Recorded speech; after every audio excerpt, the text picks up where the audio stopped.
Live mula sa GMA Network Center. Ito ang 24 Oras. Mga kapuso, ang nakikita niyo po ngayon ay ang satellite image ng kaulapang dala ng low pressure area at ng hanging habagat. Yan po ang nagdala ng pag-ulan ngayong araw at patuloy na magpapaulan sa malaking bahagi ng bansa sa mga susunod na oras at araw. Kung saan-saan mararanasan ang malalakas na ulan na yan at ang iba pang update tungkol sa lagay ng panahon, pati kung magkakaroon po ng suspensyon ng mga klase bukas, ihahatid namin maya-maya lamang.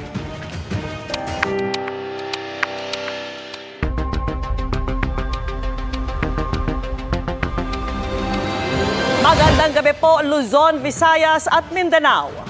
Itinuturing ng sospek sina Atong Ang at Gretchen Barreto kaugnay ng mga nawawalang sabongero, ayon po yan sa Department of Justice. Kasunod yan ng eksklusibong revelasyon ni alias Totoy o Julie Dondon Patidongan kahapon. Kaya inihahanda na ng DOJ ang pagsasampa ng reklamo laban sa kanila. May listahan na rin ng NAPOLCOM ng mga pulis na idinawit ni Patidongan sa kaso. Nakatutok si Chino Gaston. Matapos idawit sa kaso ng mga nawawalang sabongero, sinabi ni Justice Secretary Crispin Remulla na isasama na bilang suspects ang negosyanteng si Atong Ang at ang dating aktres na si Gretchen Barreto. Mapapasama sila kasi nga pinangalanan sila, then we will have to include them as suspects.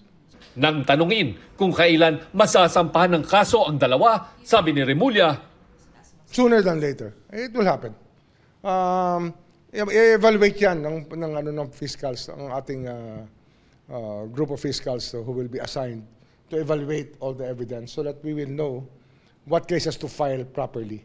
Mula nang pumasok bilang kalihim ng Department of Justice, itinuring ni Remulla na malaking hamon ang kaso ng mga missing sabongero, lalo't sangkot umano ang mga makapangyarihang tao dito. Mabigat lang talaga itong laban dito kasi nga sobrang daming pera at sobrang daming koneksyon. Sinasabi ko nga, we are here holding the faith. Kasi ang tingin namin talaga rito, isa lang naman nakakampi namin dito, taong bayan. Kahapon, pinangalanan ng nagpresentang whistleblower na si Julie Dondon Patidongan, si Ang at dalawang iba pa bilang mastermind umano sa pagkawala ng mga sabongero. Isa si Patidongan sa mga kinasuhan sa kaso kaugnay ng 34 na sabongerong naglaho na parang bula matapos magsabong sa mga sabungang pagmamay-ari ni Ang sa isang text message. Sinabi ng abogado ni Ang na si Attorney Lorna Kapunan na dati nang itinatanggi ng kanyang kliyente na may kinalaman ito sa mga nawawalang sabongero. Ayon pa kay Kapunan, hindi rin daw isang kriminal o mastermind si Ang. Handa raw itong humarap sa investigasyon para malaman ang mga tunay na salarin at mabigyan ng closure ang mga pamilya ng biktima. Idinawit din ni Patidongan sa kaso si Barreto. Nang hinga ng reaksyon, sinabi ni Barreto sa GMA Integrated News na makikipag-ugnayan siya kapag handa na siya at ang kanyang kampo. Paglalahad naman ng National Police Commission o NAPOLCOM na matapos mag-imbestiga, meron na raw silang listahan ng mga pulis na idinadawit ni Patidongan. Ipapatawag daw sila para humarap sa administrative investigation. Hindi kami bulag. Alam namin kung saan patungo ang investigasyon. Targeted ang aming investigation. Pag sinabi niyo targeted, may mga pangalan ako. I will not lie to you. We know the names. However, I cannot disclose it to you as of now. Para sa GMA Integrated News, Chino Gaston, nakatutok, 24 Oras. Itinanggi ni Atong Ang mga pahayag ni Dondon Patidongan na siya ang nasa likod ng hindi raw bababa sa 100 missing sabongeros. Hindi rin daw niya sinubukang suhulan si Patidongan ng 300 million pesos. Si Patidongan daw ang nangikil umano sa kanya. Kasabay niyan, nagain din ang kampo ni Ang ng 5 reklamo laban kay Patidongan. Yan naman ang tinutukan ni John Consulta. Sa Mandaluyong Prosecutor's Office, piniling maghain ng reklamo ni Charlie Atong Ang laban kay alias Totoy na si Julie Dondon Patidongan at isang Alan Bantires o Mr. Brown. Pinanumpaan niya at ng 3 testigo niya ang kanyang sworn affidavit laban kay Patidongan na nagsangkot sa kanya sa kaso ng mga nawawalang sabongero. very confident because it's all about the truth. We filed 5 cases. Ano pong cases yun, ma'am? Robbery, grave threats, grave coercion, slander, and incriminating innocent people. Wala kami kinalaman lahat dyan. Kapareho, uulitin ko, sinasabi ko, lahat ng grupo namin, mga desenteng tao yan. Ang hilig lang namin, sabong lang. Tingnan nyo, pagkatao niya, pagkatao ko, pagkatao namin lahat, wala naman kami history na pumapatay ng tao. Itinanggi ni Ang aligasyon ni Patidongan na sinubukan niya itong suhulan ng 300 million pesos. Ayon sa kanya at iba pa nilang tauhan, si Patidongan anya ang humingi ng 300 million pesos na mag-usap ito at abogadong si Attorney Carol Cruz sa isang hotel itong June 12. Sabi ni Cruz, ito ang dahilan kaya sila naghanda ng affidavit of recantation. Sabihin daw para makonbinsi ko siya na magbigay na lang ng 300. Kung may discount man, bahala na silang mag-usap. Kung 30 million, bahala sila. Para wala silang dalawa na mag-uusap, subject to their mutual terms. Kasi na-mention nga daw niya yung 300, bayaran na lang daw si Dondon para makaalis na sa paalis, makalayo, kung ano man yung statements niya sa magtago na kasama ang pamilya. I was requested by Mr. Brown to draft the affidavit of recantation, which I did.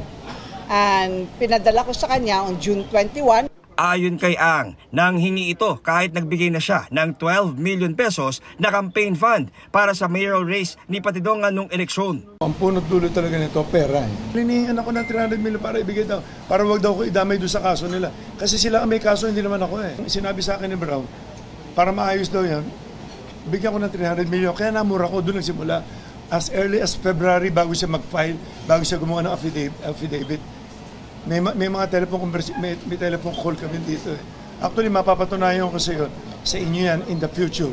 Hindi lang anya siya ang hiniyan ng matalo si Patidongan nitong eleksyon. Ang grupo namin, lahat tinatawagan nila isa-isa, nag-extort eh. Akala yata niya, pagkatapos yung magsalita na kung ano-anong kalokohan, pwede na lang siyang biglang aalis pag nakuha niya ang pera eh. Yun ang problema eh. Lahat tinatawagan. Si Gretchen, tinatawagan, sinasama na si Gretchen, humihingi nung time na humihingi ng pangkampanya yung asawa. Tapos tinawagan din ni Brown, kinausap din ni Dondon, tapos humihingi ng papanganganak. Aligasyon ngayon ni Atong Ang, may plano ang grupo ni Patidongan na kanyang nadiskubre. Kasi nasa paligid ko mga tao niya eh. Noong time na nagtitiwala ako sa kanya. Kapatid. Ngayon, ang napag-usapan doon, kikidnapin ako, matutubos ako, saka papatayin ako.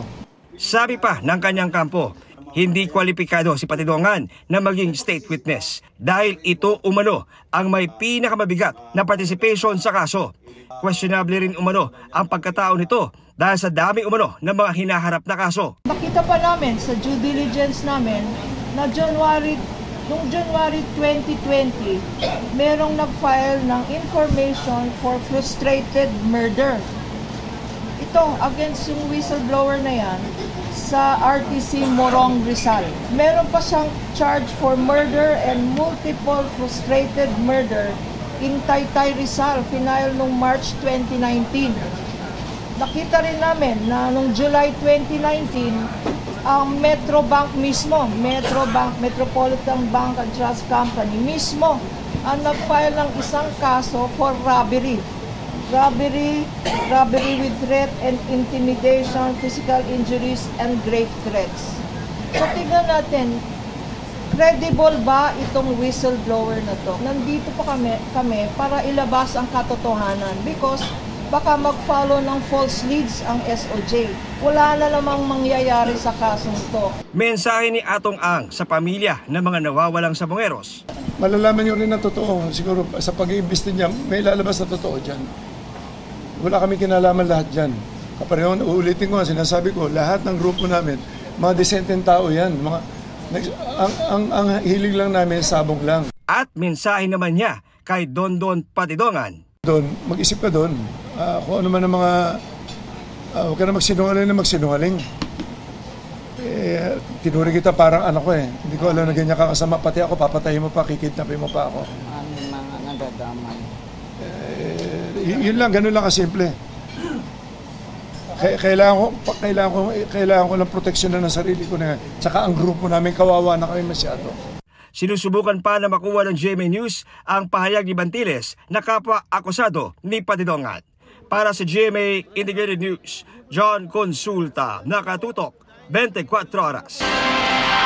Ang pagpangalan ng whistleblower na si Dondon Patidongan kay Atong Ang at sa iba pang personalidad bilang kaugnay sa missing sabongeros ay exclusive report po ng GMA Integrated News.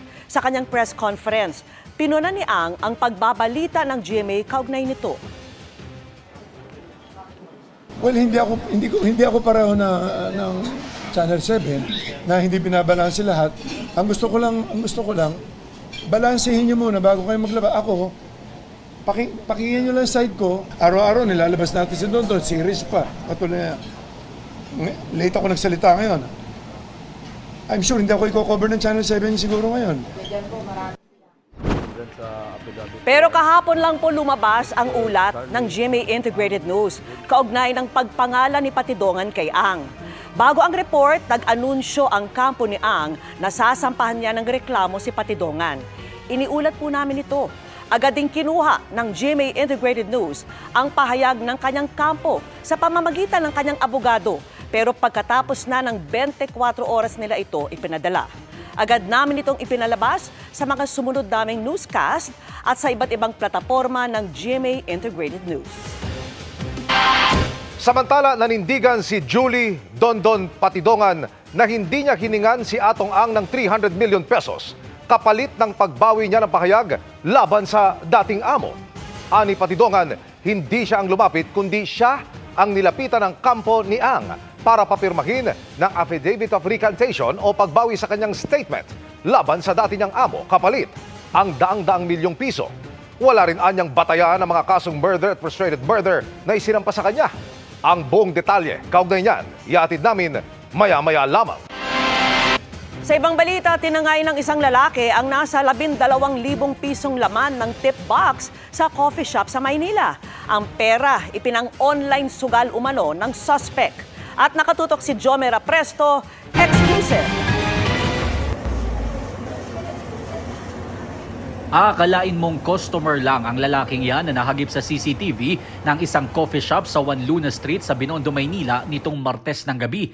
Pero ang 19 anyos na lalaki, magnanakaw pala.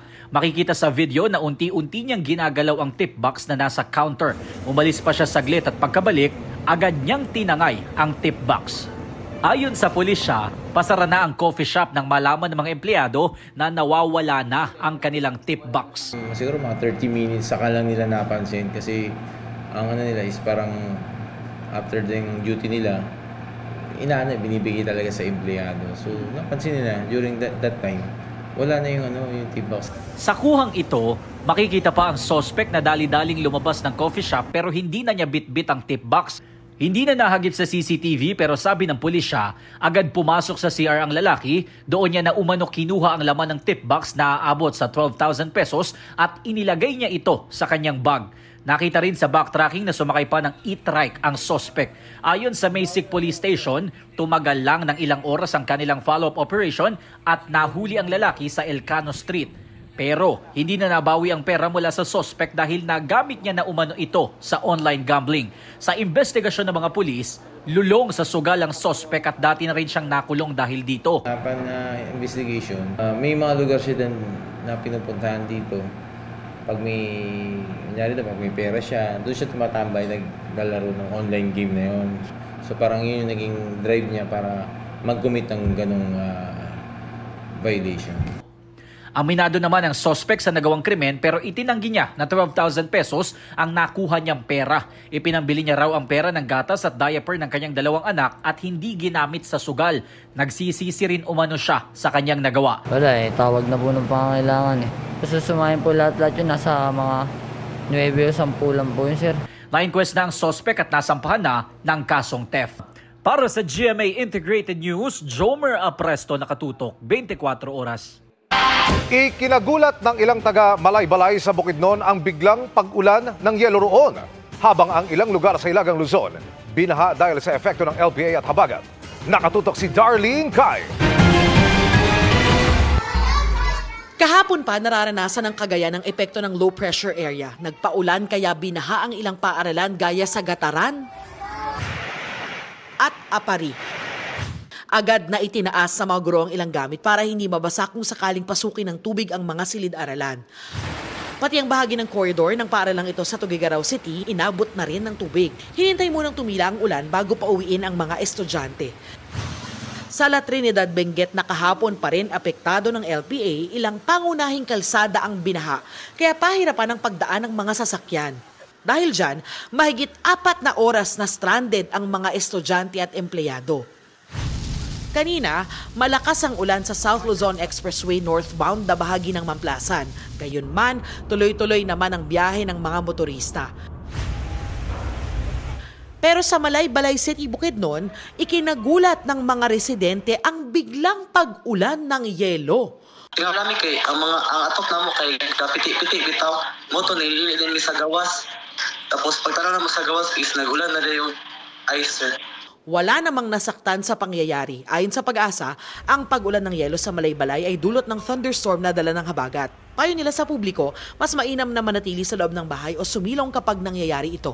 So ang damages ani so magdepende or magvary siya sa kadakon sa atong hill. So pag dako ang atong hill, possible siya ang iyang impacts makadamage sa atong crops, vehicles and buildings and bisan sa tuwa sa mga tao, so possible siya maka-harm pod sa tuwa. Para sa GMA Integrated News, Darlene Kai, nakatutok 24 oras.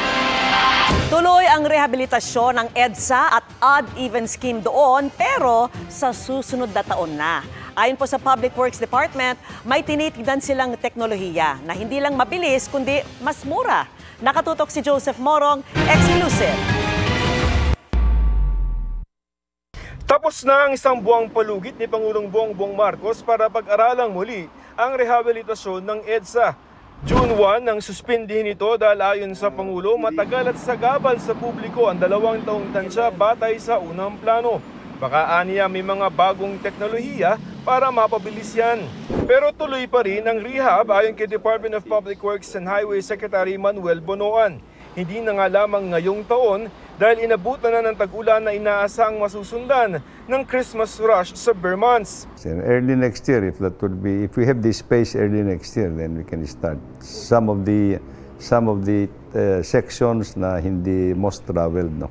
And that will not affect actually substantially traffic movement. Ayon sa DPWH, mas mabilis at mas mura ang tinitingnan nilang teknolohiya para kumpunihin ang EDSA. Sa orihinal na plano kasi, lane by lane na babakbakin ang kahabaan ng EDSA sa kapapalitan ng bagong kalsada. 8 hanggang 17 billion pesos ang aabutin ng kabuuang halaga ng orihinal na proyekto. Pero ngayon, sinusubukan nila ang tinatawag na time and motion kung saan lalatagan lamang ng bagong layer ang EDSA. It looks promising. We're not going to scarify it anymore. We'll just put it on top, but we have to stabilize it. Stabilize it properly. Tatas ng konti yung EDSA. Okay. Hindi naman ganong mataas. Posible rin gawin yan sa gabi para hindi masyadong abala. Pero kakailanganin pa rin aniyang ipatupad ang inanunsyo noong odd-even scheme sa EDSA para mabawasan ang volume ng sasakyan. Isusumite ng DPWH sa Pangulo ang rekomendasyon, oras na maisapinal na nila ang teknolohiyang gagamitin. Bagaman sa susunod na taon pa ang rehab, tuloy pa rin ngayong taon ang plano ng Department of Transportation na dagdagan ang mga bus sa EDSA busway. Pinag-aaralan pa rin kung pwedeng paagahin ang operasyon ng MRT at kung pwede nang gamitin sa MRT ang 24 na mga bagon ng Dalian trains na hindi agad nagamit dahil hindi lapat sa sistema ng MRT. Sa checklist nila ng Sumitomo, there are only I think 2 or 3 out of 10 left for the 8 trains. So if maklear yon, then we can start using these trains. Para sa GMA Integrated News, Joseph Morong, nakatutok 24 oras. Good evening mga kapuso! Bukod sa magandang feedback para sa Stars on the Floor, proud first-time director din si Alden Richards. At magpapasaya pa siya sa mga kapuso sa London. Makichika kay Nelson Canlas. As a first-time director, another achievement unlocked para kay Alden Richards ang maimbitahan sa Danang International Film Festival sa Vietnam.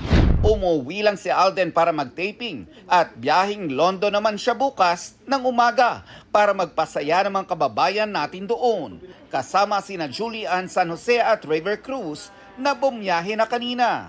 Attend kami ng annual Barrio Fiesta po sa UK naman, sa London. So makita-kita po tayo dyan mga kapuso. It's gonna be a fun-filled day and we're very excited. It's been a while since my last London trip din as well. So this time, nag-extend akong konti to be with my family so it's also their first time sa London. So ikot ko sila doon. First time kasi talaga namin din magpo-perform sa London together.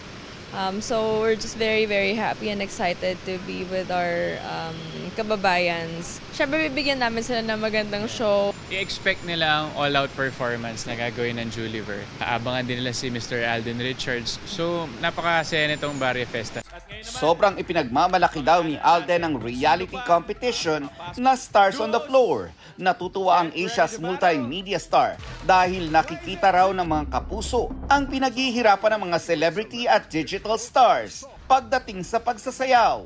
Sobrang happy po kami sa magandang feedback ng mga kapuso natin with this show.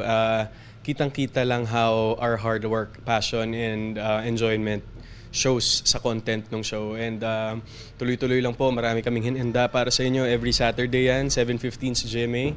Nelson Canlas, updated sa Showbiz Happening.